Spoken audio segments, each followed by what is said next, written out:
Nais niyo bang makilala ang isa't isa at mag-usap ng mas tapat? Narito kung paano laruin ang kapwa cards.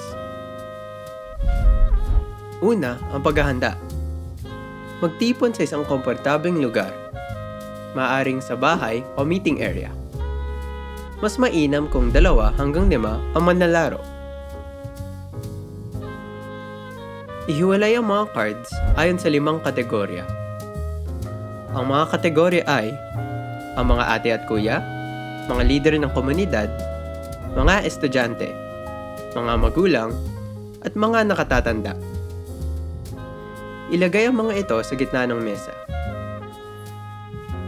Ihanda rin ang bahay board na gawa sa tela. Ito ang magsisilbing simbolo ng inyong komunidad at dito ilalagay ang inyong mga puntos. Ayun! Handa na tayo maglaro. Pero ano nga ba ang layunin ng kapwa cards?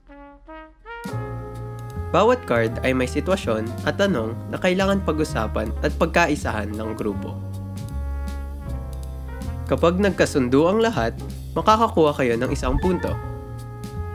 Layunin ng laro ang makabuo ng 10 puntos. Ngunit, kailangan munang makakuha ng 2 puntos sa bawat kategorya bago lumipat sa susunod.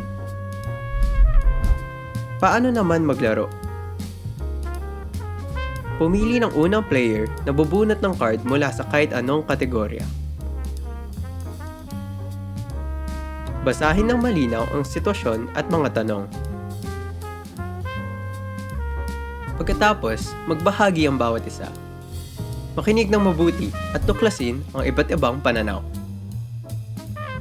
Kapag nagkasundo ang lahat sa isang desisyon o aksyon, maaring ilagay ang card sa bahay board bilang 1 puntos. Matatapos ang laro kapag napuno ang bahay board.